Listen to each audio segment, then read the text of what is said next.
Assalamualaikum warahmatullahi wabarakatuh. Kali ini kita akan membahas materi pendidikan agama Islam untuk kelas 11, yaitu bab 9 tentang hormati dan patuhi orang tua dan guru. Hormat dan patuh ini ada dua macam. Yang pertama kepada orang tua dan yang kedua kepada guru. Kita akan bahas satu persatu.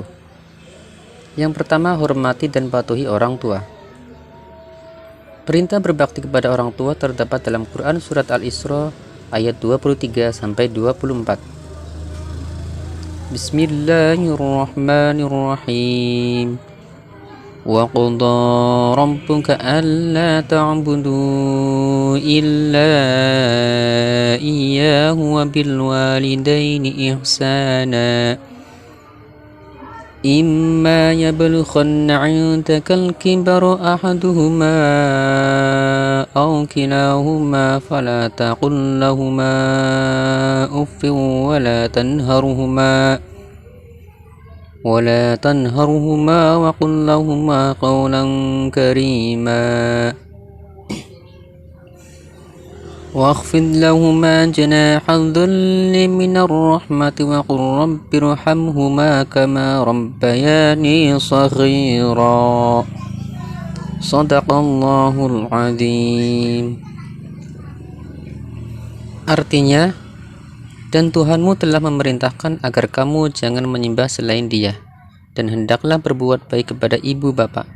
Jika salah seorang di antara keduanya atau kedua-duanya sampai berusia lanjut dalam pemeliharaanmu, maka sekali-kali janganlah engkau mengatakan kepada keduanya perkataan "ah", dan janganlah engkau membentak keduanya, dan ucapkanlah kepada keduanya perkataan yang baik, dan rendahkanlah dirimu terhadap keduanya dengan penuh kasih sayang, dan ucapkanlah, "Wahai Tuhanku, sayangilah keduanya sebagaimana mereka berdua telah mendidik aku pada waktu kecil."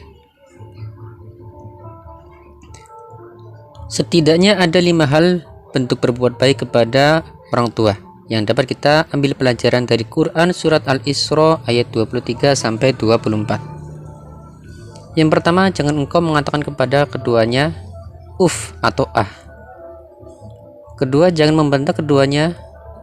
Yang ketiga, bertutur kata dengan perkataan yang baik. Yang keempat, merendahkan diri kepada orang tua dengan kasih sayang. Dan yang kelima, selalu mendoakan orang tua. Hadis berbuat baik kepada orang tua. An Abdillah bin Amrin radhiyallahu anhuma qala Rasulullah sallallahu alaihi wasallam, ridallahi fi ridal walidain wa sukhtullahi fi sukhtil walidain. Rawahu Tirmidzi. Artinya, dari Abdullah bin Amr bahwa Rasulullah sallallahu alaihi wasallam bersabda, ridho Allah terletak pada ridho orang tua, murka Allah terletak pada kemurkaan orang tua. Hadis riwayat Tirmidzi. Mengapa kita harus berbakti kepada orang tua? Dalam hal ini Al-Quran menjawab dengan tegas dalam Quran surat Luqman ayat 14. Bismillahirrahmanirrahim. ووصينا الإنسان بوالديه حملته أمه وهنا على وهن وفصاله في عامين أن اشكر لي ولوالديك إلي المصير صدق الله العظيم. Artinya, dan kami perintahkan kepada manusia agar berbuat baik kepada kedua orang tuanya. Ibunya telah mengandungnya dalam keadaan lemah yang bertambah-tambah dan menyapihnya dalam usia 2 tahun. Bersyukurlah kepadaku dan kepada kedua orang tuamu, hanya kepada aku kembali. Cara berbuat bakti kepada orang tua. Yang pertama, kepada orang tua yang masih hidup. Sebelum berangkat ke sekolah, bersalaman dengan orang tua dan mohon doa restunya. Bertutur kata yang sopan dan bersikap santun dengan kedua orang tua baik di rumah maupun di luar rumah. Membantu kedua orang tua di rumah, mengikuti keinginan dan saran orang tua dalam aspek kehidupan selama keinginan tersebut tidak bertentangan dengan ajaran Islam. Mendoakan kedua orang tua minimal setelah sholat wajib. Mendahulukan berbakti kepada ibu, setelah itu baru kepada ayah.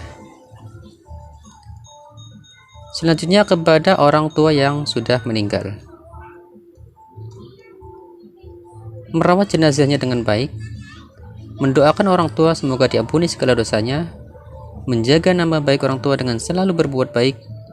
Melaksanakan amanah orang tua untuk belajar yang sungguh-sungguh. Menjalin silaturahim yang sudah dijalin orang tua waktu masih hidup. Menunaikan janji kedua orang tua selagi tidak bertentangan dengan ajaran Islam. Manfaat hormat dan patuh kepada orang tua. Berbuat baik kepada orang tua merupakan amalan yang utama. Berbuat baik kepada orang tua mengantarkan kita mendapatkan ridho dari Allah Subhanahu wa Ta'ala. Berbuat baik kepada orang tua dapat menghindari dari murka Allah. Salah satu sebab diampuninya dosa, berbuat baik kepada orang tua menjadi sebab masuknya ke surga. Pembahasan yang kedua yaitu hormati dan patuhi guru. Guru mempunyai dua tugas yang mulia, yaitu menyampaikan ilmu pengetahuan dan membentuk karakter peserta didik. Dalam kajian Islam, guru disebut dengan murabbi, muallim, dan muaddib. Murabbi adalah orang-orang yang memiliki sifat-sifat rabbani, yaitu nama bagi orang-orang yang bijaksana dan terpelajar dalam bidang pengetahuan. Sedangkan muallim bersifat pemberian atau penyampaian pengertian, pengetahuan, atau keterampilan.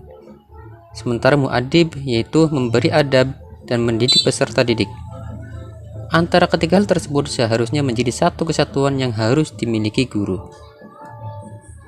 Manfaat hormat dan patuh kepada guru. Ilmu yang telah diterima akan lebih bermanfaat bagi diri sendiri maupun orang lain. Memudahkan dalam memahami materi pembelajaran yang sedang dipelajari, karena dengan hormat dan patuh kepadanya, maka guru dengan senang hati menjelaskan materi pembelajaran. Guru akan selalu mendoakan peserta didik dalam setiap doanya agar diampuni segala dosanya dan diberi kemudahan dalam menjalankan amanah. Cara berbakti kepada guru. Yang pertama, kepada guru yang masih mengajar. Saat bertemu di sekolah ataupun di luar sekolah, menyampaikan senyum, salam, dan sapa. Membantu menyiapkan persiapan pembelajaran di kelas, misalnya menghapus tulisan di papan tulis. Memperhatikan guru saat menjelaskan materi pembelajaran. Apabila bertanya, disampaikan dengan cara yang santun, serta melaksanakan tugas pelajaran dengan sebaik-baiknya. Kepada guru yang pernah mengajar. Apabila bertemu, menyampaikan senyum, salam, dan sapa, bertutur kata dan bersikap sopan dan santun, menjalin silaturahim, mendoakannya semoga selalu diberi kesehatan, kemudahan, dan kesuksesan, melaksanakan amanah yang diberikan untuk menjadi anak yang soleh dan soleha. Itulah materi tentang patuhi dan hormati orang tua dan guru. Untuk update materi selanjutnya, jangan lupa like, share, komen, dan subscribe. Terima kasih. Assalamualaikum warahmatullahi wabarakatuh.